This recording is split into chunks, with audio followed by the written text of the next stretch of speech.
அப்படிங்கிறது எல்லாத்தையுமே பெரிதா பிரம்மாண்டமா காட்டக்கூடியது. இருந்தாலும் அவருடைய காரகத்திலிருந்து நான் சொல்லிட்டு வரலாம்னு நினைக்கிறேன். நம்ம ஒரு வார்த்தையை படிச்சுட்டு அப்படி அப்படியே போயிடுறோம். அதுக்கு யாரும் சரியான வியாக்கியானம் சொன்ன மாதிரி தெரியல. இன்னைக்கு அதை நான் கொஞ்சம் சொன்னா நல்லா இருக்கும்னு நினைக்கிறேன். அப்ப பாட்டனார் அப்படிங்கிறதுக்கு ராகு, 5ல ராகு இருந்தா தோஷம் அப்படின்னு ஏன் சொல்றோம்னா, இவனோட அப்பனோட அப்பா வந்து ஏதாவது சேட்டைகள் செஞ்சிருப்பாரு. பாட்டனார் செஞ்ச லீலைகள்னால ஜாதகருக்கு சில தொந்தரவுகள் வரலாம் அப்படிங்கிறது ஒரு நம்பிக்கை. இருந்தாலும் அவர் சுப சஷ்டி அம்சத்துல இருக்கும் பொழுது அதை நினைச்சு பயப்பட வேண்டியதில்லை. ஆனால் நவாம்சத்தில் 6, 8, 12க்கு இந்த 5ஆம் இடத்தில் இருக்கக்கூடிய ராகு செல்லக்கூடாது. அடுத்தது கோமேதக கல்லு, மந்தார மலர் ராகுவுக்கு உண்டான காரகம் வாய்ந்த பொருட்கள். கோவிலுக்கு செல்றோம், முதல்ல உள்ள நுழையிறதுக்கு முன்னாடி நம்மளை வரவேற்கிறது, எவ்வளவு தூரத்துல இருந்தாலும் வரவேற்கிறது என்னன்னு பாத்தீங்கன்னா கோவில் கோபுரம். உயரமான பெரிய அளவில் நம்ம பார்த்து கண்ணை விரித்து பார்க்கக்கூடிய வைக்கக்கூடிய செயலை செய்யக்கூடியவர் ராகு. கண்ணை சுருக்கி இருக்குதா, அனுபவம் இருக்குதா அப்படிங்கிறதுக்கு கேது. கண்ணை விரிச்சு இவ்வளவு பெருசா அப்படின்னு ஆச்சரியத்தோட பார்க்க வைக்கிறது ராகு. அப்ப கோவில் கோபுரம் அப்படின்னு வர்றதுக்கு ராகு தான் காரகம் வைக்கக்கூடியவர். அதே போல கருங்கல் அப்படிங்கிறது பாத்தீங்கன்னா மூல விக்கிரமே பாத்தீங்கன்னா கருங்கல்ல தான் வச்சிருப்பாங்க. அதற்கு காரகம் வைக்கக்கூடியவரும் ராகுதான். அடுத்தது பிரம்மாண்டம். எந்த ஒரு விஷயத்த வந்து அசாத்தியமா நார்மலா இல்லாம ரொம்ப அப்நார்மலா ஒருத்தவங்க ஒரு விஷயத்த சாதிக்கிறோம் அப்படின்னா அதுக்கு ராகுவின் தன்மை வேணும். அந்த விதத்துல உலக அதிசயங்கள்ல பாத்தீங்கன்னா இப்ப சீனப்பெருஞ்சுவர் எடுத்தீங்கன்னா அது ரொம்ப பெரிய பிரம்மாண்டம். சேட்டலைட்ல இருந்து பார்த்தாலும் பூமியில தெரியக்கூடிய கோடு வந்து சீனப்பெருஞ்சுவர் தான் தெரியும். அந்த மாதிரி மிகப்பெரிய விஷயத்துக்கு வந்து ராகு தான் காரகம் வைக்கிறாரு. அதனாலதான் அவரை வந்து பிரம்மாண்ட நாயகன்னு சொல்றோம். இந்த விஸ்வரூப தரிசனம்னு சொல்லுவாங்க, அதுக்கும் ராகு தான் காரணம். அதாவது ஒன்றை பன்மடங்காக பெருக்கி காண்பிப்பது அப்படிங்கிறது ராகுவின் காரகத்துல மிக முக்கியமான ஒன்று. அடுத்தது பேராசை. ஆசை வந்து நார்மலா இப்போ ஒரு பையன் ஒரு பொண்ணை பார்த்து ஆசைப்படுறது ஆசை, ஓகே. ஆனா அந்த ஒரு பையன் கல்லூரி காலங்களில் படிச்சு வந்தவங்களுக்கு தெரிஞ்சிருக்கும், அந்த ஒரு பையன் மேல ஒரு 4-5 பேர்த்துக்கு கிரஷ் இருக்கும். அல்லது அந்த ஒரே பையன் ஒரு 4-5 பேர்த்தையுமே ரூட் இருப்பாப்ல. அது வந்து ராகுவின் காரகத்துவத்துல மிக முக்கியமானது. அதுக்கு என்னை பார்த்து கேட்க வேண்டாம், ஆமான்னு ஒத்துக்க முடியாது, இல்லைன்னு மறுக்க முடியாது. சிரிப்பு இல்லையா? சரி.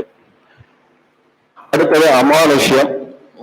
இப்போ நடைமுறை யதார்த்தத்தை தாண்டி சில விஷயம் ரொம்ப நுட்பமா மற்றவங்க அனுபவங்கள்ல இருந்து முற்றிலும் வேறுபட்டதா நம்மளோட மனநிலைக்கோ இல்ல காட்சிக்கோ அனுபவத்துக்கோ ஏற்படும். அதுக்கு வந்து ராகு தான் மிக முக்கியமானது. அந்த விதத்துல எல்லாத்துக்கும் ஜாதகத்துல ராகு இருக்குது, எல்லாத்துக்குமே அந்த அமானுஷ்யம் நடக்குதுன்னு கேட்கலாம். லக்னத்தில் இருக்க வேண்டும், 5ஆம் இடத்தில் இருக்க வேண்டும், 9ஆம் இடத்தில் ராகு இருந்தால் அமானுஷ்ய அனுபவங்கள் ஏற்படும். அதிலும் சந்திரன் சம்பந்தப்பட்டு இருந்தால் விபரீதமான அமானுஷ்யம். இப்ப அமானுஷ்ய சக்தியால் பாதிப்பு. இப்ப உங்க பாஷையில வந்து தாந்திரிகம் மாந்திரிகம் எல்லாம் செய்றீங்க, எனக்கு ஒருத்தர் இடுமருந்து வச்சுட்டாருலாம் சொல்றீங்க அப்படின்னா, இந்த 1, 5, 9 சந்திரனுடன் ராகு சம்பந்தப்பட்டு இருந்தால் அவர்களுக்கு அந்த மனநிலையை குலைக்கும் தன்மை உருவாகும். இன்னொருத்தவங்க எளிதில் அவங்க மனநிலையை வந்து குலைக்க முடியும். அதே மாதிரி பேராசை அப்படிங்கிறதுக்கு பாத்தீங்கன்னா 1ஆம் இடம், 5ஆம் இடம், 9ஆம் இடம், 10ஆம் இடம், 11ஆம் இடம், இதுல ராகு இருந்தாருனாலே அவங்களுக்கு வந்து அதீத ஆசை பேராசை இருக்கும். இப்ப 10ல ராகு இருந்தா தொழில் வந்து சின்ன லெவல்ல செய்ய பிடிக்காது. வருமானம் கம்மியா இருந்தாலும் டர்ன் ஓவர் பெருசு பண்ணணும் அப்படின்ட்டு பெரிய அளவுல இன்வெஸ்ட் பண்றது. இந்த ஷேர் எல்லாம் விட்டு கலெக்ட் பண்ணி பெரிய லெவல்ல பண்றாங்களே குரோர் ப்ராஜெக்ட் எல்லாமே ராகு தான். 10ஆம் இடத்துல ராகு சம்பந்தப்பட்டு இருக்கிறதுக்கு. அதே மாதிரி 11ஆம் இடத்துல ராகு இருந்ததுன்னா சிறப்பு தான். ஆனா பேராசை பிடிச்சவங்க எவ்வளவு லாபம் வந்தாலும் பத்தாது, இன்னும் வேணும் வேணும் வேணும்னு நினைப்பாங்க. அடுத்தது ராகுனாலே விதவை சம்பந்தப்பட்டது. அப்போ இந்த இடத்துல வந்து மிக முக்கியமா திருமண பொருத்தத்துல நம்ம ஏன் செவ்வாய் சனி ராகு கேதுவுக்கு முக்கியத்துவம் கொடுத்து பாக்குறோம் அப்படின்னா, திருமணத்திற்கு பிறகு இந்த பையன் அந்த பொண்ணை வந்து நல்லா பார்த்துக்குவாரா அப்படின்னு பாக்குறது மிக முக்கியமானது. இந்த இடங்கள்ல ராகு இருக்காருன்னு வச்சுங்க, 1, 2, 4, 7, 8, 12ல விதவை போகம், விதவையுடன் தொடர்பு, இது போன்ற விஷயம் வந்து ஏற்படும். அதனாலதான் இந்த இடத்துல ராகு இருக்குதான்னு முதல்ல பாத்துக்கணும். அப்போ இந்த இடத்துல ராகு இருந்துட்டா அப்ப அவர் கண்டிப்பா விதவையுடன் தொடர்பு கொள்வாரான்னா அப்படி சொல்லக்கூடாது. ஏன்னா குரு பார்த்து இருந்தால் அந்த பாயிண்ட் அப்ளை பண்ண வேண்டியதில்லை, குரு பார்க்காமல் இருந்தால் அதற்கு வாய்ப்புகள் உண்டு. அப்போ அதை இன்னும் செய்வதற்கு எஸ்ஆர்னோ சொல்லணும் அப்படின்னா எப்படி திரிம்சாம்சம் பார்த்து சொல்லிக்கலாம். திரிம்சாம்சத்துல சுக்கிரன் வீட்டுல இருந்தா கண்டிப்பா அந்த சம்பவம் நடக்கும். அது எத்தனை டிகிரியில பிரிக்கிறதுங்கிறதெல்லாம் சோடச வர்க்கத்தை பத்தி பேசும்போது ரெஃபர் பண்ணிக்கலாம். அடுத்தது கெடுத்தல், ஒருத்தவங்களை வந்து மோசம் பண்றோம் அப்படிங்கிறதுக்கு பாத்தீங்கன்னா அதுக்கும் ஒரு ராகு தான்.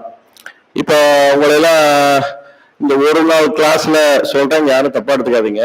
இந்த சிறப்பு வகுப்புன்னு சொல்லி ஒண்ணு போடுறீங்க, 1000, 2000, 3000, அந்த ஒரு நாள்ல பண்ணிட்டாலே நீங்க பெரிய ஜோதிடர் ஆகணும்னு சொல்லி உங்களை அப்படி இழுக்கிறாங்க பாருங்க, அதை ஈர்ப்பு.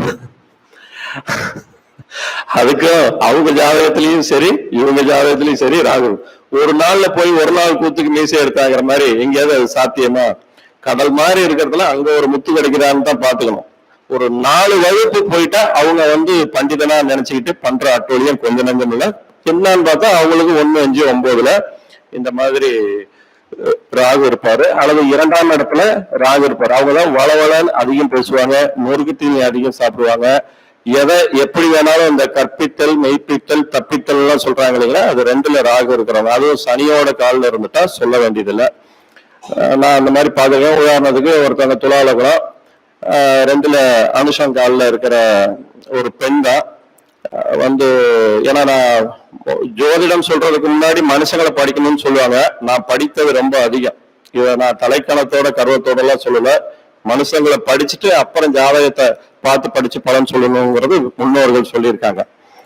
அடுத்தது கெட்டு போதல். இதுக்கும் பாத்தீங்கன்னா 1, 2, 4, 7, 8, 12 ராகு இருந்து சந்திரன் சனி சம்பந்தப்பட்டு இருந்தால், சந்திரன் தனியாகவோ அல்லது சனி சம்பந்தப்பட்டு இருந்தால் நிச்சயம் அடுத்தவங்களை நம்பி மோசம் போறதுக்கு வாய்ப்புகள் அதிகம். அதுல ரொம்ப கவனமா இருக்கணும். குரு பார்வை இருந்தாலோ அல்லது 5ஆம் அதிபதி 9ஆம் அதிபதி நல்ல பலமான நிலையில் இருந்தா அந்த அளவுக்கு கெட்டு போக வாய்ப்பு இல்லை. அப்படி கெட்டு போனாலும் அது ஆமா அந்த தசாபுத்தி அந்தர காலம், இந்த ராகுவோட தசாபுத்தி அந்தரம் நடந்திருந்தால் கெட்டு போயிருந்தாலும் மறுபடியும் ரெக்கவர் ஆகிக்கலாம். அடுத்தது தலைமறைவு வாழ்க்கை.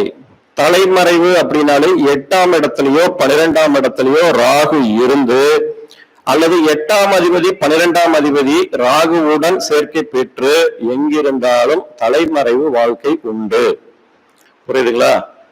அடுத்தது கீழ்த்தரமான செய்கை. அதை பத்தி விளக்கம் ரொம்ப சொல்ல தேவையில்லை, உங்களுக்கே தெரியும். இந்த எனக்கு வேணும் எனக்கு வேணும்னு சொல்லி புடிங்கிறான் பாருங்க, அந்த கீழ்த்தரமா. ஏன்னா இவ்வளவு அல்பத்தனமா இருக்க, உனக்குதான் இது இருக்குல்ல, அப்புறம் ஏன் இன்னும் இப்படி அலையறேன்னு சொல்றாங்க பாருங்க. அதுக்கு வந்து ராகுதான் முக்கியமான காரணம். அதுல எங்க இருந்தாலும் அப்படி பண்ணிடுவாரா அப்படின்னா அப்படி சொல்லக்கூடாது. 1ஆம் இடம் லக்னத்துல இருக்கணும். 2ஆம் இடத்துல லக்னத்துல ராகு இருந்து லக்னாதிபதி 6, 8, 12ல இருந்தால் நிச்சயம் கீழ்த்தரமான செய்கையில் இருப்பார். 2ஆம் இடத்தில் ராகு இருந்து 2ஆம் அதிபதி நீச வீட்டிலேயோ அல்லது ராகு கேது சம்பந்தப்பட்டோ அல்லது சனி சம்பந்தப்பட்டு இருந்தால் நிச்சயம் இவங்க பேச்சு வந்து தரமானதாக இருக்காது, இவங்க குடும்ப வாழ்க்கையும் சிறப்பாக இருக்காது. இவங்க பேச்சினால அடுத்தவங்களுக்கு வந்து நிறைய பாவத்தை செஞ்சிருப்பாங்க. அதாவது இல்லாத இருக்கிற மாதிரியும் இருக்கிறத இல்லாத மாதிரியும் புனைந்து பேசும் தன்மை. அடுத்து 3ஆம் இடத்தில் ராகு இருந்தா சிறப்புன்னு சொன்னாலும் கூட அது எந்த நட்சத்திரத்துல இருக்குது அப்படிங்கிறத பொறுத்து இருக்கு. சந்திரன், சூரியன், சனி நட்சத்திரத்துல 3ஆம் இடத்துல ராகு இருந்தார்னா மனோநிலையில் மனப்பிறவு நிலைன்னு சொல்லுவாங்க, பர்வர்டட் அப்படின்னு சொல்லுவாங்க. அந்த ஏன் வழி தனி வழின்னு சொல்லிட்டு யாரோடையும் ஒத்திசைவா இல்லாம உடன்பாடு இல்லாம இவங்க ஒரு ரூட்ல போயிட்டு இருப்பாங்க. அடுத்து 4ஆம் இடத்துல ராகு, அது நல்லாவே தெரியும். அதுவும் ஒரு பெஞ்சாவதுல 4ல ராகு இருந்தா நவுந்துருங்க அப்படின்னு நான் சம்மந்தப்பட்டவங்கள. கடல் மாதிரி ஆழம், பெண் மனசு ஆழம்னு ஆம்பளைக்கும் தெரியும், பெண் மனசு ஆழம்னு பொம்பளைக்கும் தெரியும், அந்த ஆழத்தில் என்ன உண்டு யாருக்குத்தான் தெரியும். அது 4 ராகு இருக்கக்கூடிய அன்பர்களுக்கு தாராளமா சொல்லலாம். ஏன்னா கயமை உள்ள மறைச்சு வச்சு வெளியே வேஷமா பேசுறது, அந்த ஒரு முக்கியமான இது வந்து 4 ராகு. அதுவும் 4ஆம் அதிபதி 8-12க்கு இருந்துட்டா ரொம்பவும் அந்த மாதிரி கயமைத்தனம், மனசுல 1000 இருக்கும், வெளியே சொல்றது 1-2 தான் சொல்லுவாங்க, நிறைய மறைப்பாங்க. 5ஆம் இடத்தில் ராகு இருப்பதுங்கிறது அவங்களுக்கு தான் அந்த மாந்திரிக தாந்திரிக பாதிப்பு, செய்வினை கோளாறு இந்த மாதிரி எல்லாம் இருக்கும். 7ல ராகு இருக்கிறதுங்கிறது வந்து பெரும்பாலும் நட்பு அப்படிங்கிற விஷயத்துல வந்து கொஞ்சம் ரொம்ப கவனமா இருக்கணும். அதுலயும் மாற்று ஜாதி மாற்று மதம் சம்பந்தப்பட்டவங்க தொடர்பு ஏற்படும். அது 7ஆம் அதிபதி 9ஆம் வீட்டில் இருந்துட்டால் மட்டும் இதற்கு விதிவிலக்கு, இல்லைன்னா கீழ்த்தரமான செய்தியை தான் ஜாதகர் செய்வாரு. 8ல் இருப்பதுங்கிறது வந்து இந்த பைல்ஸ் கம்ப்ளைண்ட் வரும். அது மட்டும் இல்லாமல் தேவையற்ற முரண்பாடற்ற தொடர்புகள் ஏற்படுவதற்கு வாய்ப்புகள் அதிகம். அடுத்தது ஒரு நல்ல விஷயத்தை சொல்லுவோம், அசாத்திய சாதனை செய்யணும் அப்படின்னா லக்னத்தில் ராகு இருக்கணும். லக்னாதிபதி வந்து 3ஆம் இடத்திலேயோ 5ஆம் இடத்திலேயோ 9ஆம் இடத்திலேயோ 11ஆம் இடத்திலேயோ இருந்து இந்த லக்னத்தில் ராகு இருந்தால் அசாத்தியமான சாதனை செய்வாங்க. ஒரு 4 பேர் முடியாத காரியத்தை ஒரு ஆள் தனியா போய் செய்வாங்க. அதே மாதிரி ராகு 3ஆம் இடத்துல இருந்து 3ஆம் அதிபதி பலம் பெற்று இருந்தாலும் அசாத்திய சாதனை செய்யக்கூடியவங்களா இருப்பாங்க. அதே மாதிரி 11ஆம் இடத்தில் ராகு இருந்தாலும் 11ஆம் அதிபதியும் லக்னாதிபதியும் பலம் பெற்று இருந்தால் அசாத்திய சாதனை செய்வாங்க. இப்போ ஒரு ஓட்டப்பந்தயம் ஒருத்தவங்க போறாங்கன்னா அவங்களும் மனுஷங்க தான், ஆனா அந்த 11 செகண்ட்ல வந்து 100 மீட்டர் ஓடுறாங்க அப்படின்னா அதுக்கு அசாத்திய பயிற்சி முயற்சி திறமைதான் வேணும். அந்த விளையாட்டு அப்படின்னாலும் செவ்வாய் தான் காரகம்னாலும் கூட 3ஆம் இடத்துல ராகு இருந்தாலும் என்ன ஸ்போர்ட்ஸ்ல அவங்க இருக்காங்க அல்லது உளவியல் சார்ந்த சைக்காலஜிகள் படிக்கிற மாதிரின்னு நம்ம கைட் பண்ணா நல்லா இருக்கும். அதுவும் சந்திரனை குரு பார்த்தோம்னா இந்த சைக்காலஜி ஸ்டடின்னு சொல்லலாம். இருந்தாலும் ஒரு விளையாட்டுல சாதிக்கணும். 3ல ராகு இருந்து செவ்வாய் வந்து ஆட்சி உச்சம் பெற்று கேந்திர திரிகோணத்துல இருந்தா அசாத்திய சாதனை சாதிக்கிறதுக்கு வாய்ப்பு உண்டு. அதுலயும் செவ்வாய் ராகு சேர்ந்திருந்தா 2 விதமாகவும் பலன் எடுக்கலாம். அதாவது பாதிப்பும் உண்டு சிறப்பும் உண்டு. 3ஆம் இடத்தில் செவ்வாய் ராகு சேர்ந்திருந்து அது செவ்வாய்க்கு ஆட்சி உச்ச வீடா இருந்ததுன்னா இந்த அசாத்திய சாதனை செய்வாங்க. உதாரணத்துக்கு உங்களுக்கு சிம்பிளா சொல்றேன், இப்ப கபடி பிளேயருக்கு தெரியும் இந்த பக்கம் 7 பேர் இந்த பக்கம் 7 பேர் இருப்பாங்க. அந்த ரைடரா போறாங்க இல்லையா, அவங்க போயிட்டு அந்த 7 பேருக்கு சந்திச்சுட்டு ஒரு ஆளா தானே போறாங்க. அந்த 7 பேர்த்தையும் சந்திச்சுட்டு அதுல 1-2 பேர்த்து தொட்டுட்டோம், சில நேரங்களில் 4 பேர்த்த கூட தொட்டுட்டு வருவாங்க. அந்த ரைடருக்கு அவ்வளவு பாயிண்ட் இருக்கு. ஏன்னா 7 பேர் இருக்காங்க, நம்ம எப்படி போறோம்னு அவங்களுக்கு பயம் வர்றதில்ல. கபடி பிளேயர்ல எப்பவுமே டிஃபெண்டர் அஃபென்ஸ் 2மே இருக்கு இல்லையா, இந்த இவங்க வந்து முன்னோக்கி போறாங்க. அதே மாதிரி கோல்ல பாத்தீங்கன்னா 10-11 பேர் விளையாடுறாங்க, 22 பேர் இருக்காங்கன்னாலும் கூட இவங்க வந்து எதிர் டீமை வந்து அத்தனை பேர்த்த தாண்டி பாலை பாஸ் பண்ணி கொண்டு போயிட்டே போய் கோல் போடுறாங்க. அந்த அசாத்திய திறமை. ஏன்னா இப்ப மெர்சிலாம் இருக்காருன்னா அந்த மாதிரிதான் காரணம். அவங்க ஜாதத்துல செவ்வாய் ராகு பலமா இருக்கும். இன்னும் நமக்கு எளிமையா சொல்லணும்னா நம்ம தான் எல்லாருமே கிரிக்கெட் கிரேஸ்ல இருக்கோம். அப்போ இந்த டீம்ல 11 பேர் அந்த டீம்ல 11 பேர். அப்போ அந்த பேட்ஸ்மேனா வர்றவங்க எல்லாம் பாத்தீங்கன்னா இந்த 11 பேர் அவரை சுத்தி அட்டாக் பண்றதுக்கு, அவர் அடிச்சாலும் தடுக்கிறதுக்கோ அவுட் பண்றதுக்கோ அவரை தாக்குறதுக்கு தயாரா இருக்காங்க. ஆனா இவர் ஒருத்தர் வந்து செஞ்சுரி அடிக்கிறாரு, டபுள் செஞ்சுரி அடிக்கிறாரு அப்படிங்கிறது பாத்தீங்கன்னா அந்த அசாத்திய சாதனை. அந்த 11 பேருக்கு வந்து எதுக்குதானே இந்த ஒருத்தர் வந்து விளையாடுறாரு, அதான அதோட தாற்பயம். அதுக்கு வந்து ராகுவின் இது வேணும். இப்ப பவுலருங்கிறது அப்படி இல்லை, 1-on-1 ஒருத்தரை நோக்கி பந்த போடுறாரு. ஆனா பேட்ஸ்மேன் அப்படி இல்லை, 11 பேரை எழுத்து அவர் விளையாடுறாரு. அந்த மாதிரி ராகுவின் ஆதிக்கம் இருக்கும்போது ஒரு நல்ல பேட்ஸ்மேனா வரலாம். ஒவ்வொரு விளையாட்டுக்கும் இந்த மாதிரி ராகு செவ்வாயை வச்சு நம்ம ரொம்ப நுட்பமா எடுக்கலாம். அடுத்தது அரசு விரோதம். இன்னைக்கு உயரமா போக போக பணம் புகழ் வர வர அரசாங்க விரோத காரியத்துல போறது அதிகமா இருக்கு. என்னன்னா ரூல்ஸ் தெரிஞ்சுக்கிட்டு அதை எப்படி யாருக்கும் தெரியாம பிரேக் பண்ணி போகலாம் அப்படிங்கிறது. அது நம்ம இப்ப நிறைய கேள்விப்பட்டிருக்கோம். ஸ்டிக்கரு டெண்டரு இதுல எல்லாம் 100 ரூபா கூட இல்லாததுக்கு 1000 கணக்கில் போனதுங்கிறது அதுக்கு காரணம் அதுதான். அதுலயும் பாத்தீங்கன்னா இந்த ஊழல் அப்படின்னு வந்ததுனால அது பாத்தீங்கன்னா 10ஆம் அதிபதி சந்தை. ஏன்னா பரிபாலனம் செய்யக்கூடியது ஆட்சி நிர்வாகம் அப்படின்னு வர்றதுக்கு பாத்தீங்கன்னா 10ஆம் இடம் வர்றது. இந்த ராகு 10ல இருந்தா சிறப்புன்னு கொஞ்சம் முன்னாடி சொன்னனாலும் அது ஊழல் நோக்கி நிறைய சாதிக்கிறாரா? ஏன்னா ரெண்டுமே இருக்கும். இல்ல நேர்மையா போறாங்களாங்க. 10ல ராகு இருக்கிறத பொறுத்துதான் இது பண்ணும். அங்க 10ல ராகு இருந்து சந்திரன், சூரியன், சனி சம்பந்தப்பட்டு இருந்தா, ஏன்னா இதுதான் பொது ஜன தொடர்புள்ள கிரகங்கள். சனி லேபர் மத்தியில, இப்ப ஒரு லேபர் கான்ட்ராக்ட், இப்ப ரயில்வே டிபார்ட்மெண்ட் இருக்கு அப்படின்னா ராகு 10ல இருந்து சனி சம்பந்தப்பட்டிருந்தா அதுல ஒரு ஊழல் நடக்கும். அதே மாதிரி சூரியன் இருந்தா அந்த ஆட்சி அதிகாரத்துல இருக்கிறவங்களுக்கு அந்த இப்ப சந்திரன் இருந்தா அந்த சொசைட்டி மாதிரி இருக்கிறது, இந்த இதுல அந்த ஊழல் நடக்கும். அடுத்தது விஷ ஜந்துக்கள். விருச்சிகத்தை ராகு சம்பந்தப்படணும் ஒண்ணு, அல்லது 8ஆம் வீட்டில் ராகு இருந்து 8ஆம் அதிபதி சம்பந்தப்பட்டு இருந்தால் அந்த விஷ ஜந்து உபாதைகள் உண்டு. அதுலயும் குரூர சஷ்டியாம்சத்தில் இருந்து விட்டால் இது மரணம் வரை அவரை அழைத்து செல்லும். ரொம்ப கவனமா இருக்கணும். 8ல் ராகு இருந்தா நம்ம ஸ்கேண்டலஸ் அந்த மாற்றார் தொடர்புங்கிறத மட்டும் பார்க்காம இந்த மாதிரி விஷ ஜந்துக்கள் ஏற்படுவதற்கும் வாய்ப்புகள் உண்டு. அடுத்தது கள்ளக்கடத்தல், ஸ்மக்லிங். அது சுக்கிரன் ராகு, சந்திரன் ராகு, இவங்க 8-12ல சம்பந்தப்பட்டு இருக்கிறது.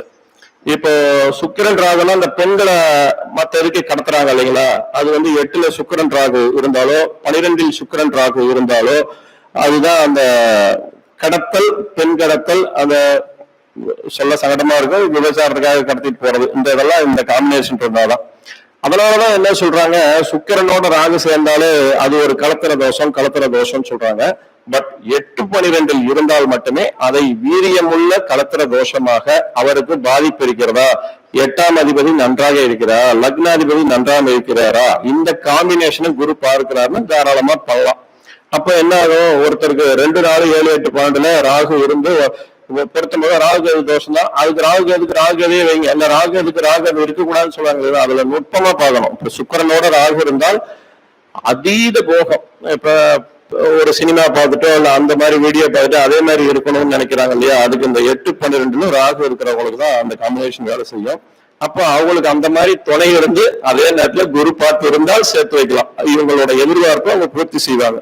இல்லை என்றால் அவங்களும் பல ருசி, பல உணவு, பல உணவகம் அப்படிங்கிற மாதிரி போயிடும். அதை நாகரிகம் கருதி ரொம்ப விழாவாரியா அதை சொல்ல விரும்பல. அடுத்தது ஏமாற்று வித்தை, செப்படி வித்தை அப்படிங்கிறதுக்கு ராகு மிக மிக முக்கியம். இந்த மேஜிக் பண்றாங்க பாருங்க, அதுக்கு ராகுவோட ரொம்ப முக்கியம். அதே மாதிரி பிளாக் மேஜிக், அதான் மாந்திரிகம். மாந்திரீக வகுப்புக்கு போறீங்க, இது வரைக்கும் யாராவது ஒருத்தராவது மாந்திரிகம் பண்ணிருக்கீங்களா? போறதுக்கு முன்னாடி நமக்கு அந்த அமைப்பு இருக்கான்னு யாராவது செக் பண்ணிருக்கீங்களா? ஜாதகம் பார்க்க நம்ம 100 ரூபாய் கொடுக்கறதோட சாபம் தான் இதெல்லாம். ஒரு ஜாதகத்தை பார்த்தோன்னே சொல்லிடுவேன் அப்படிங்கிறது ஒத்தையாரட்டை பிடிக்கிறதுலாம் நம்ம வாழ்க்கை கிடையாது. சும்மா டைம் பாஸ் மாதிரிலாம் நினைச்சுக்கிட்டு ஜாதகத்தை ஹேண்டில் பண்ணாதீங்க.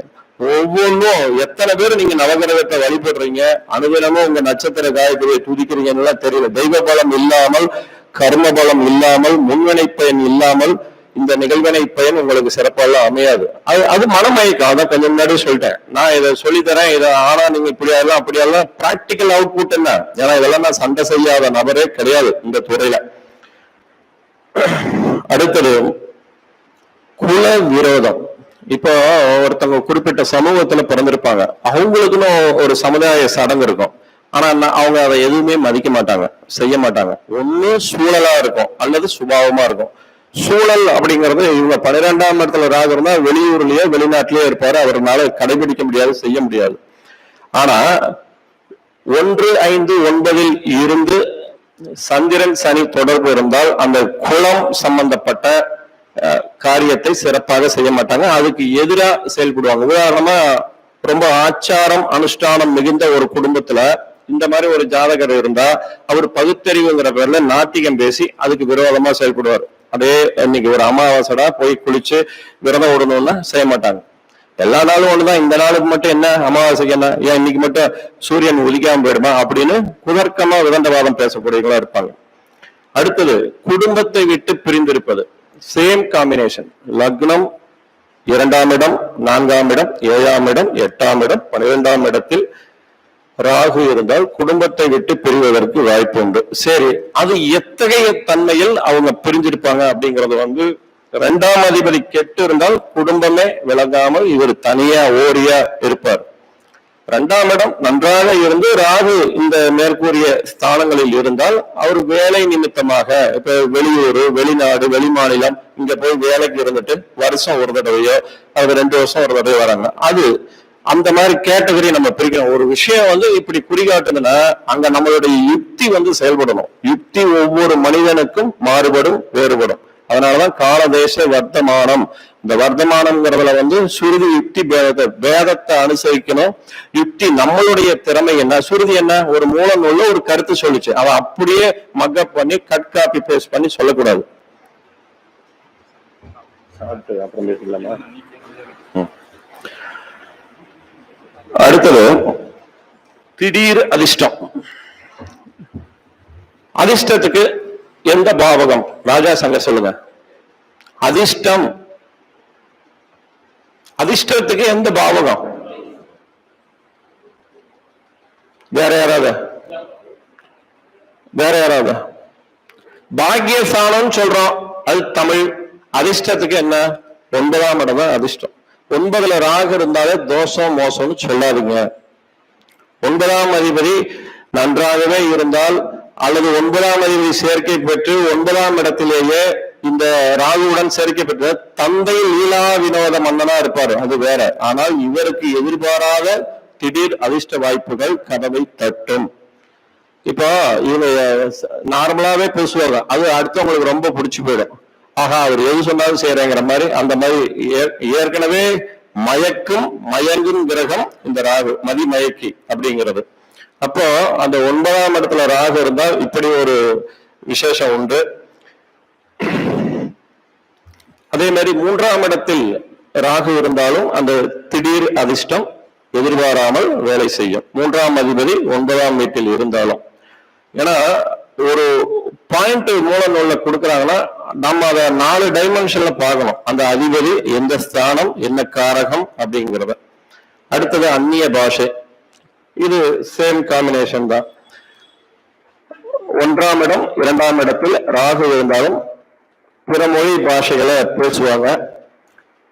அதுலயும் புஷ்கர நவாம்சத்தில் இருப்பது மிகவும் சிறப்பு. நல்ல சரளமா அதில் எழுத படிக்க தெரியற மாதிரி பண்ணுவாங்க. எனக்கு மலையாளம் எழுத படிக்க பேச தெரியும், நானும் ஒரு உதாரணம் வச்சுங்க. அடுத்தது வழக்கு. லக்னத்தில் இருந்தாலோ, 2ஆம் இடத்தில் இருந்தாலோ, 6ஆம் இடத்தில் இருந்தாலோ, 7ஆம் இடத்தில் இருந்தாலோ, 8ஆம் இடத்தில் இருந்தாலோ வழக்கை சந்திக்க நேரம். வழக்கு தொடுக்கிறாரா, வழக்கை சந்திக்கிறாரா அப்படின்னு இருக்கு. அப்போ லக்னாதிபதி 6ஆம் வீட்டில் குரூர சஷ்டியாம்சத்தில் இருந்து விட்டால் வழக்கை சந்திக்க நேரிடும், சிறைப்பட நேரிடும். சுப சஷ்டியாம்சத்தில் சுபத்தன்மையுடன் இருந்தால் இவர் வழக்கறிஞராகவோ வழக்கு தொடுத்து வெற்றி பெறக்கூடியவராகவோ இருப்பார். இப்ப உதாரணத்துக்கு ஒரு துலா லக்னம் அப்படின்னு வச்சுங்க. லக்னத்துல ராகு இருக்குன்னு வச்சுக்கோங்க. லக்னாதிபதி சுக்கிரன் 6ஆம் இடத்துல உச்சமடைவாரா? மீனத்துல ஏன் சாப்பாடு சாப்பிட்டுட்டு பேசலாமா? இல்ல ஒண்ணுமே ரிப்ளை வரமாட்டேங்குது. உச்சமடைகிறாரா? அங்க அஸ்தங்கம் அடையாமல், வக்ரம் அடையாமல் அவர் இருந்து விட்டாலே அவர் வழக்கில் சாதகமான நிலையை தனக்கு அனுபவிக்க கூடியவர் என்று நம்ம தாராளமா கூறலாம். அடுத்தது மாறுவேஷம். இது சொல்ல வேண்டியதுல, சினிமாவுக்கு சுக்கிரன்னு சொன்னாலும் கூட பொதுவா ஒரு கேரக்டர் இருக்கு. ஒரு பாத்திரத்தை ஏற்று நடிக்கிறாங்க அப்படின்னா, இப்ப நான் எந்த மேக்கப்புமே இல்லாம அப்படியே ஒரு கேரக்டர் பண்றதுங்கிறது சுக்கிரன் நடிக்கிறது. ஆனா இப்ப தசாவதாரம் படம் பார்த்திருப்பீங்க. அவரு என்ன பண்ணிருப்பாரு? ஒரு பெண்ணா நடிச்சிருப்பாரு, ஒரு தலிதா நடிச்சிருப்பாரு, ஒரு ஐயங்காரு ராமானுஜதாசனா நடிச்சிருப்பாரு. அப்போ அந்த தோற்றத்தை வேறு விதமாக மாற்றி மாறுவேடம் புனைந்து பண்றாங்க இல்லைங்களா? அப்போ சுக்கிரனின் அடுத்த பரிணாமம் தான் ராகுன்னு சொல்லணும். அதுலயும் இந்த மாறுவேடம் அப்படிங்கிறதுக்கு பாத்தீங்கன்னா ராகுதான் மிக மிக பிரதானம். அதுலயும் எங்க இருந்தா அப்படின்னா லக்னம் 2ஆம் இடம், 3ஆம் இடம், 7ஆம் இடம், 11ஆம் இடம். 7 அப்படிங்கிற இந்த காதல் காட்சி அல்லது காதலிக்கிட்ட ஒரு வேற வேஷம் தான் போடுவான். மேக்கப் இல்லைன்னாலும் கூட இவனோட சுபாவமே மைனஸ் எல்லாம் மறைச்சிட்டு பிளஸ் எடுத்து காமிக்கிற மாதிரி பண்ணிக்கிட்டு இருப்பான். அப்ப அந்த 7ல ராகு இருக்கிறவங்க வாழ்க்கை துணையிட்டே நண்பர்கள்ட்டே தன்னை வேற விதமா காமிச்சுக்கிறதுக்கு ஒரு மாறுவேடம் தரித்து செயல்படுவார்கள். 11ஆம் இடத்துல இருக்க தன்னுடைய விருப்பம் ஒரு கிரியேட்டிவிட்டிக்காக வந்து பல விதமா கெட்டப் சேஞ்ச் பண்ணி பண்ணணும். இப்ப ஹேர் ஸ்டைல் மாத்துறது, மீசை வச்சிருக்கிறது, வைக்காம பண்றது, இந்த மாதிரிலாம் அடிக்கடி தன்னை மாத்திக்கிட்டு இருக்கிறது 11ல ராகு இருக்கிறவங்க பண்ணுவாங்க. அடுத்தது சமுதாயம், இஸ்லாமிய சமுதாயம், அதுக்கு வந்து ராகு ரொம்ப முக்கியம். இதுல வந்து லக்னத்துல ராகு இருக்கிறவங்களுக்கு இஸ்லாமிய சமுதாயத்தோட அதிக நெருக்கம் ஏற்படும். இதை நான் அனுபவத்துல பார்த்திருக்கேன். 8ல் ராகு இருக்கிறவங்க இஸ்லாமிய சமுதாயத்துக்காரங்களோட கொஞ்சம் கவனமா இருந்துக்கணும். அதை பத்தி மதம் சார்ந்து வர்றதுனால நான் அதுல ரொம்ப அதிகமா ஊடுருவி போக விரும்பல. அடுத்தது அதீத பெண்போகம். கொஞ்சம் முன்னாடியே சொல்லியிருக்கேன், சுக்கிரன் ராகு சேர்ந்து இந்த காம்பினேஷன்ல, அதாவது லக்னத்திலேயோ 2ஆம் இடத்துலயோ 4ஆம் இடத்துலயோ 7, 8, 12ல இருந்தா அதீத பெண்போகம் இருக்கும். அதுலயும் 12ஆம் இடத்துல இருந்தா எந்நேரமும் அந்த படுக்கை இன்பத்திலேயே அதிக நேரம் பெண்ணோடையே இருக்கணும்னு நினைப்பாங்க, கட்டி பிடிச்சுட்டே இருக்கணும்னு நினைப்பாங்க. 2ஆம் இடத்துல இருந்தா நான் சபைநாதன் கேள்வி சொல்ல விரும்பல. அடுத்தது பிளவை நோய். இந்த பிறக்கும் போதே ஒரு சிலருக்கு இந்த உதடு பிளவப்பட்டு அந்த மூக்கு இப்படி அந்த பிளவையா இருக்கும் வித்தியாசமா. இந்த காஸ்மெட்டிக் சர்ஜரி யாருக்கெல்லாம் பண்ற மாதிரி வருதோ அந்த பிளவை நோய்க்கெல்லாம் பாத்தீங்கன்னா ராகுதான் வருவாரு. என்ன அப்படின்னு பாத்தீங்கன்னா, அவரு லக்னத்துல இருந்து செவ்வாயோட சம்பந்தப்பட்டோ அல்லது 6ஆம் அதிபதியோட லக்னத்துல சம்பந்தப்பட்டு இருந்தால் இந்த பிளவை நோய் கண்டிப்பா ஏற்படும். அடுத்தது குஷ்டம். ஐயா காந்தா அப்படின்னு சொல்றோம் இல்லையா, அதுக்கு வந்து ராகுதான் காரணம். புதனுடன் ராகு சேர்க்கை பெற்று 6ஆம் இடத்திலேயோ 8ஆம் இடத்திலேயோ இருந்தால் அவருக்கு குஷ்டம் ஏற்படுவதற்கு வாய்ப்பு அதிகம். அடுத்தது அரூப வழிபாடு. நமக்கு வழிபாடு 3 உண்டு தெரியும். பெரியவன், உங்க பேர் என்னங்க ஐயா? சுப்பிரமணிய ஐயா. 3 வழிபாடு என்ன சொல்லுங்க சொல்லுங்க. உருவ வழிபாடு, ரூபம், அரூபம், அருவுருவம் 3 சொல்றோம் இல்லையா. சிலைய பார்த்து கும்பிடுறது என்ன? உருவ வழிபாடு, ரூப வழிபாடு. அரூபம் என்ன? இப்ப இஸ்லாமிய சமுதாய மார்க்கம் தான், எல்லாம் மேல பார்த்து ஆகாய மார்க்கமா உருவமற்று எங்கும் வியாபித்திருக்கிறாய் என்று நம்பிக்கையோட நம்ம பேசுறோம் இல்லையா. அந்த அரூப வழிபாட்டிற்கு கர்த்தா வந்து ராகு. அதனாலதான் இஸ்லாமிய சமுதாயத்தை ராகுவோட கன்வெர்ட் பண்ணி எவ்வளவு அழகா வச்சிருக்காங்க பாருங்க. நம்ம ஜோதிடம் வந்து இந்து மதத்தை சார்ந்தது மட்டும் தவறா யாரும் புரிஞ்சுக்காதீங்க, இது மதம் கடந்தது, புரியுதுங்களா. அருவுருவ வழிபாடு சிவலிங்கம், அது பார்த்தா ஒரு உருவமாவும் இருக்கும், ஆனா என்னடா உருவம்னு தெரியாத மாதிரியே இருக்கும். அதுக்கு தத்துவம், ஆவுடை, லிங்கம், அதை பத்தி நம்ம இங்க பேச வேண்டாம். அடுத்தது மலை வழிபாடு. இதுக்கு வந்து ராகு ரொம்ப பிரதானம். இப்ப பௌர்ணமி கிரிவலம் வர்றோம் இல்லையா, அந்த மலை ரொம்ப பெருசு இல்லையா, அப்போ அந்த கிரிவலம் வர்றதுக்கு ராகு வந்து ரொம்ப ரொம்ப பிரதானமான கிரகம். அப்ப அது எங்க இருந்தா அவங்க அப்படி பண்ணுவாங்க அப்படின்னா, லக்னம் 5ஆம் இடம் 9ஆம் இடத்தில் இருப்பவர்கள் கிரிவலம் செல்வது சிறப்பு. அதுவும் மேசம், சிம்மம், தனுசில் ராகு இருப்பது கிரிவலம் செல்வது சிறப்பு. ஏன்னா காலபுருஷனுக்கும் திரிகோணஸ்தானம்.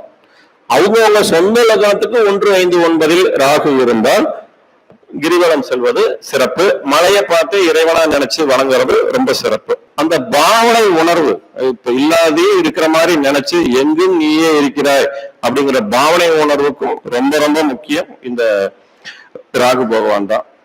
அடுத்தது பெருங்குடல் பாதிப்பு. 6ஆம் அதிபதி சம்பந்தப்பட்டு 4ஆம் இடத்திலேயோ 6ஆம் இடத்திலேயோ இருக்கணும். அது மட்டும் இல்லாம கொஞ்சம் நுட்பமான ஒரு பாயிண்ட் சொல்றேன் நீங்க சிந்திக்கிறதுக்கு.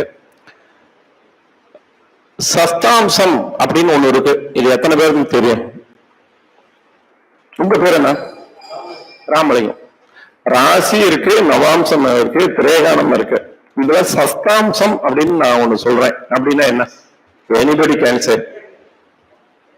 என்னங்க? 7 சோடச வர்க்கம் அப்படிங்கிறது 16 கட்டம் சக்கரத்தை வச்சு சொல்றோம். விம்சதி அப்படிங்கிறது 20 கட்டம். இந்த சப்தாம்சம்ங்கிறதுலாம் சாஃப்ட்வேர்ல வராது.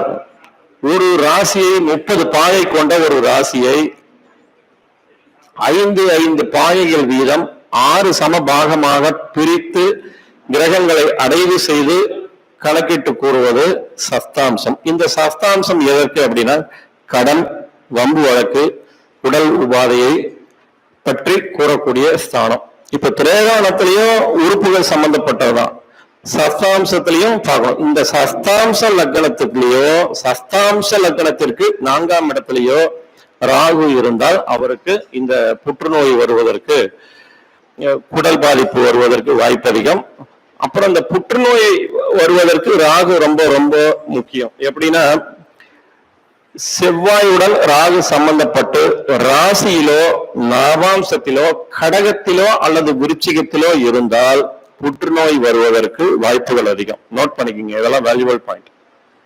ராசியிலேயோ நவாம்சத்திலேயோ செவ்வாயுடன் ராகு சம்பந்தப்பட்டு இருப்பது, அதாவது கடகத்திலேயோ விருச்சிகத்திலேயோ இருப்பது கேன்சர் வருவதற்கு வாய்ப்புகள் அதிகம். அடுத்தது ரசாயன தொழில்நுட்பம், இது ராகுவோட இது ரொம்ப முக்கியம். அதுலயும் பாத்தீங்கன்னா லக்னம் 2ஆம் இடம், 3ஆம் இடம், 5ஆம் இடம், 7ஆம் இடம், 9ஆம் இடம், 10ஆம் இடம், 11ஆம் இடத்தில் ராகு இருந்து சம்பந்தப்பட்டால் ரசாயன தொழில்நுட்பம் அவருக்கு கைகூடும். மேலும் மேஷம், கடகம், துலாம், மகரம் ராசிகளில் ராகு இருந்து மேற்கூறிய ஸ்தானங்களாக இருந்தால் ரசாயன தொழில்நுட்பம் கை கொடுக்கும். ஏன் இந்த மேஷம், கடகம், துலாம், மகரம் நான் சொன்னேன், யாராவது சொல்ல முடியுமா? ரொம்ப சிம்பிள் லாஜிக். காலபுருஷம் 1 4 7 ஆனா இது என்ன ராசி? சிம்பிள் லாஜிக், ஒரே வார்த்தை தான். தாது மூல ஜீவன் சொல்றோமா? இந்த 4 என்ன ராசி? இந்த 4 என்ன ராசி? தாது. தாது மூல ஜீவன். மேஷம், ரிஷபம், மிதுனம், அடுத்தது கடகம். அதுதான் இந்த தாது ராசிகள்ல சம்பந்தப்படும் பொழுது பெரியவங்க எதையும் சும்மா கொடுக்கல. தாது மூலம் ஜீவன், இந்த ரசாயனம் அப்படின்னு ஒரு தாது சம்பந்தப்பட்டது. எலிமெண்ட்ஸ் சொல்றோம் இல்லையா? கெமிஸ்ட்ரிக்கு என்ன 108 தனிமங்கள்னு சொல்றோம் இல்லையா? கார்பனுக்கு இணைதிறன் 4, ஹைட்ரஜனுக்கு இணைதிறன் 1, ஆக்சிஜனுக்கு இணைதிறன் 2 அப்படின்ட்டு, குளோரின், புரோமின், அயோடின், நியோடின், இந்த இது எல்லாமே தனிமங்கள். இந்த தனிம எலிமெண்ட்ஸ் இதுக்கெல்லாம் பாத்தீங்கன்னா இதுல கெமிஸ்ட்ரியில ஒருத்தவங்க சாதிக்கணும் அப்படின்னா ராகுவோட கடாட்சம் கண்டிப்பா இருக்கணும். ஏன்னா நான் பள்ளி கல்லூரி படிக்கும் போது கெமிஸ்ட்ரியில ரொம்ப ஸ்ட்ராங். ஐசோமெரிசம் எல்லாம் கேட்டா இப்போவும் சொல்லுவேன். டைமெத்தில் ஈதரும் எத்தில் ஆல்கஹால் பாத்தீங்கன்னா ரெண்டும் ஒரே கார்பன், ஹைட்ரஜன், ஆக்சிஜன் தான் இருக்கும். ஆனால் கேரக்டர் வந்து இது ஈத்தர், இது ஆல்கஹால். இது குடிச்சா போதை வரும், அதை குடிச்சா போய் சேர்ந்துருவோம் அப்படின்ட்டு சிரிச்சுக்கிட்டே சொல்றேன் நான். அடுத்தது ராக்கெட் ஏவுகணை தொழில்நுட்பம். இது சொல்லவே வேண்டியதில்லை, இப்படி பத்த வச்சா சொங்கின்னு எங்கேயோ போகுது. கொஞ்சம் முன்னாடி ஈஷா சண்முக ஐயா ஒரு பாயிண்ட் சொன்னாரு, வேல்யூபிளான சயின்டிபிக் பாயிண்ட். இந்த ராகு அப்படின்னா இப்படியே போட்டு போட்டு அப்படியே விரிஞ்சு விரிஞ்சு விரிஞ்சு விரிஞ்சு இப்படி போகுது அப்படின்னு. கேது அப்படின்னா இப்படியே விரிஞ்சதுல இருந்து இப்படியே வந்து அந்த புள்ளியை நோக்கி வருவாங்க. Very simple point. மைய விலக்கு விசை, மைய நோக்கு விசை. மைய விலக்கு விசை ராக்கெட் வந்து புவியீர்ப்பு விசையிலிருந்து விலகி சென்று எட்டி செல்வது. அதனாலதான் ராக்கெட் இதுக்கு வந்து ராகு பகவான் மிக மிக முக்கியம் வாய்ந்தது. அதுவும் காற்று ராசிகளா இருக்கணும். காற்று ராசிகள் எதுங்க ஐயா? ராமலிங்க ஐயா, காற்று ராசி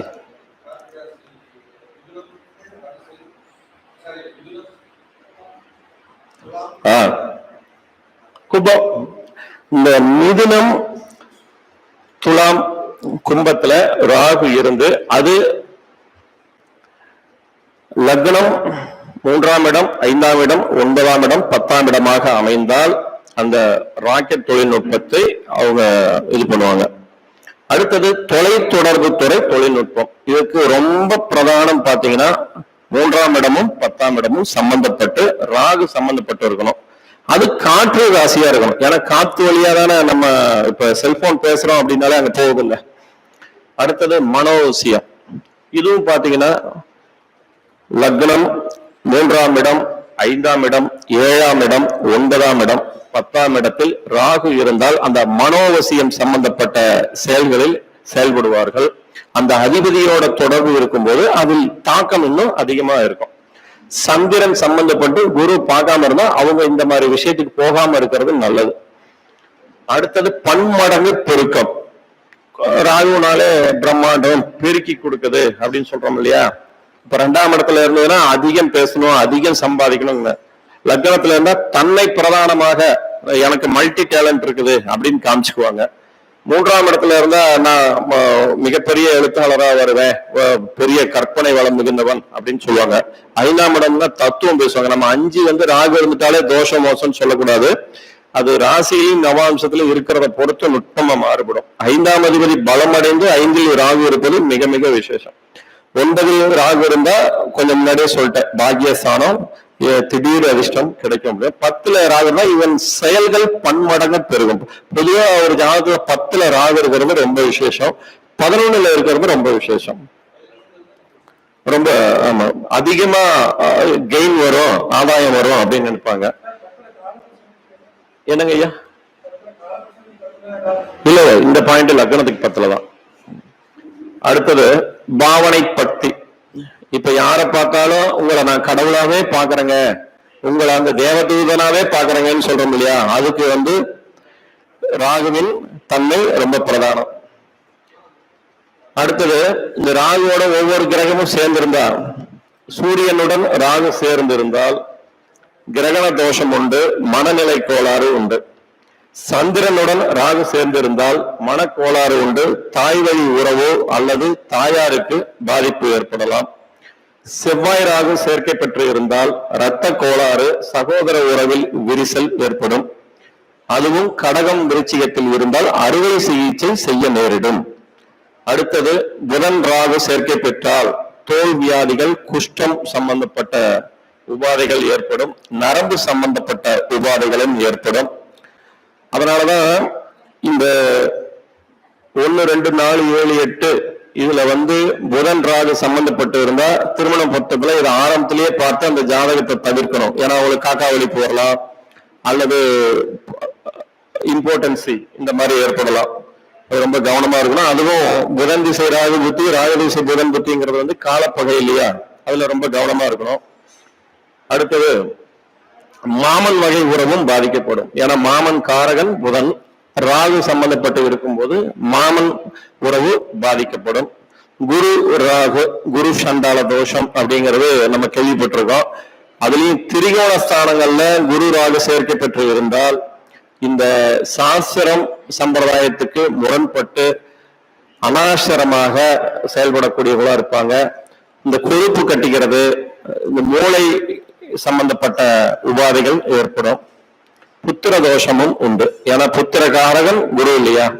அடுத்தது சுக்கிரன் ராகு, பாலியல் தொற்று நோய்கள் ஏற்பட வாய்ப்புகள் அதிகம். ரொம்ப ரொம்ப கவனமாக. அதனாலதான் சுக்கிரன் ராகு சேர்ந்துட்டாலே திருமண பொருத்தத்துல ரொம்ப கவனமா பாக்குறது. அது மொத்தமா மோசம் தோஷம் சொல்லாம அதை சீர்தூக்கி பார்க்கணும். குரூர சஷ்டி அம்சத்துல இருந்து அதுவும் கும்பம் மீனம் லக்னமாக அமைந்து கன்னியில் சுக்கிரன் ராகு சேர்க்கை பெற்று இருப்பது முற்றிலும் தவிர்க்க வேண்டிய ஜாதகம். அது நடைமுறையில் ஏறக்குறைய தோஷத்தை கொடுத்து சிறப்பான வாழ்க்கையை கொடுப்பதில்லை. ஒரு சிலர் பாலியல் தொழிலாளியாக கூட இருந்திருக்கிறாங்க. நாங்க அந்த அளவு ஃபீல்ட் ஒர்க் பண்ணியிருக்கோம். யார் யார்கிட்டெல்லாம் ஜாதகம் வாங்கி விவசாயே இல்லாம ஆராய்ச்சி பண்ணியிருக்கோம். நான் ரொம்ப பணியோட சொல்லிக்க விரும்புறேன். அடுத்தது சனி ராகு ஒரு செயலை திரும்ப திரும்ப செய்ய வைக்கும். ஒண்ணு செஞ்சோம், இல்ல அதை மறுபடியும் இப்படி செய்யலாமே அப்படின்னு இந்த மாத்தி மாத்தி யோசிச்சு புறதட்டுதா. யோக குருஜி விஜயகுமார் ஐயா ஃபீல்ட் ஒர்க்னா சும்மா இல்ல, கட் காப்பி பேஸ்ட் பண்ணிக்கிட்டு இந்த ஒரு புக்கை படிச்சுட்டு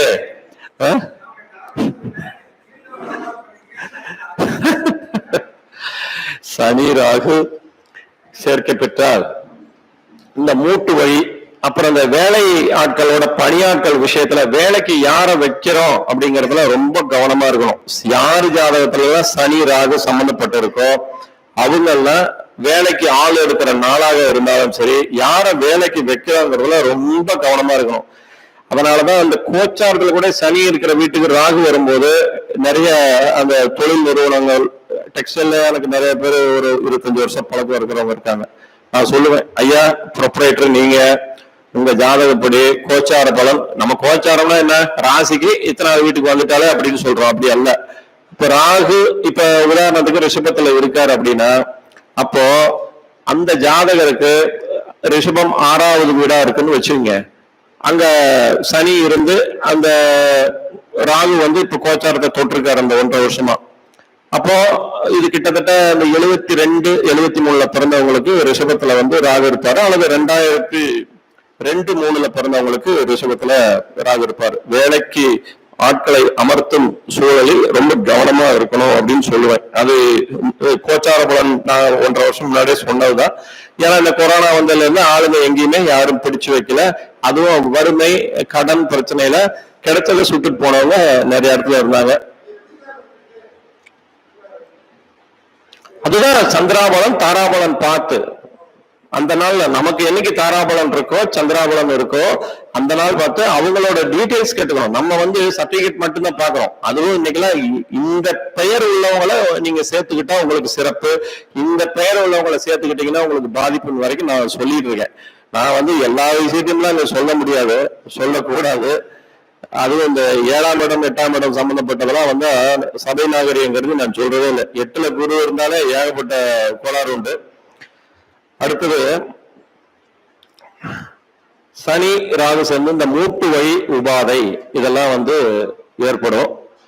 அப்போ இந்த மூட்டு சம்பந்தப்பட்ட பிரச்சனை அப்படின்னு இருக்கிறவங்க சனியோட ராகு சம்பந்தப்பட்டிருக்கா, அப்ப அதற்குண்டான பரிகாரத்தை சீர்தூக்கி பார்த்து சொல்லணும்.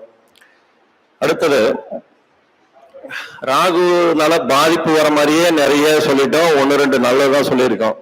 ஆனாலும் இந்த ராகு பர்வத ராஜ யோகம்னு ஒண்ணு கொடுப்பாரு, அற்புதமான ஒரு யோகம்.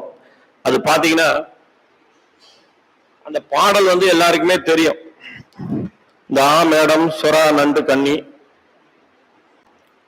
அத நான் எப்பவுமே எங்கேயுமே பாடல் படிச்சதே கிடையாது. இன்னைக்கு ராகுவை பத்தி பேசுறதுனால அது சொல்லணும்.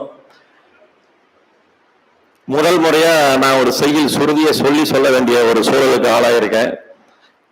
மேடம் எருது சுறா நண்டு கன்னி 5 இடத்தில் கருணாகம் அமர்ந்து நிற்கில் பூமேடைதனில் துயிலும் ராஜயோகம் போற்றிடுவர் வேறின்னம் புகழ கேளாய் ஏமாறாதே.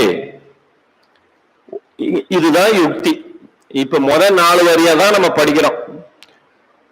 ஏமாறாதே 4 கேந்திரத்தும் இடைவிடாமல் கிரகம் இருந்ததாகில் தேமேவு பர்வதமாம் யோகமாகும் சீமானாகுவான் ராஜயோகம் செப்பே. இதுல ராகுகேது இப்படி இந்த 5 இடத்துல இருந்துட்டாலே, அதாவது மேடம் அப்படின்னாலே மேஷம், எருது அப்படின்னா ரிஷபம், சுறா அப்படின்னா மகரம், நண்டு அப்படின்னா கடகராசி, கன்னி அப்படிங்கிறது கன்னி ராசி. இந்த 5 ராசியில ராகு இருந்துட்டாலே எனக்கு இந்த பர்வத யோகம் கிடைக்கும், ஆகா ஓகோன்னு சொல்லி தயவு செஞ்சு யாரும் ஏமாறாதீங்க. அதுக்கு நிறைய இருக்கு, அதுதான் போர்டுலயும் போட்டிருக்கேன். இப்போ இந்த மேஷம் ரிஷபம் கடகம் கன்னி மகரத்துல ராகு இருந்து அந்த ராகுவோடையும் 7ஆம் இடம் கேதுவோடையும் கிரகம் சேர்ந்து இருக்கணும். ராகுவிற்கு 4ஆம் இடத்துலயும் கிரகம் இருக்கணும், ராகுவிற்கு 10ஆம் இடத்துலயும் கிரகம் இருக்கணும். அப்போ இது அவ்வளவு சீக்கிரம் வராது. நம்ம உடனே இந்த 5 ராசிகள்ல ராகு இருந்துட்டாலே சிறப்பு அப்படின்னு ஏமாந்துடக்கூடாதுங்கிறதுக்காக தான் கேந்திரம் லக்னங்கிறத அங்க அவ்வளவு தூரம் வலியுறுத்தி சொல்லியிருக்காங்க. உதாரணத்துக்கு 27/11/1999 சென்னையில் பிறந்த ஒரு ஜாதகம், இரவு 10:02 கடக லக்னம், ஜென்ம நட்சத்திரம் பூசம் 3ஆம் பாதம், கடகத்தில் சந்திரன் ராகு, 7ஆம் இடமாகிய மகரத்தில் உச்சம் பெற்ற செவ்வாய் கேது, கடகலக்கணத்திற்கு சதுர்த்த கேந்திரமாகிய 4ஆம் இடத்தில் புதன், கடகலக்கணத்திற்கு தசம கேந்திரமாகிய 10ஆம் இடத்தில் மேஷத்தில் குரு சனி. அப்போ இவருக்கு தனிப்பட்ட வாழ்க்கையில 1008 பிரச்சனை இருக்கும். 7ஆம் அதிபதி நீசம் அடைஞ்சிருக்காரு. 7ஆம் இடத்துல உச்சமடைந்த கிரகம் இருந்தாலும் கேதுவோட சேர்க்க, செவ்வாய் கேது சேர்ந்திருந்தாலும் சில பிரச்சனைகள் உண்டு. மேலும் லக்னத்துல ராகு இருந்தாலே பேராசை பிடிச்சவங்கன்னு சொல்லுவோம். சந்திரன் ராகு அப்போ விபரீத பேராசை. அப்போ இவருடைய பேராசைக்கு ஈடு கொடுக்க முடியாதனால அந்த வாழ்க்கை துணை பிரச்சனைங்கிறது வர்றது வேற.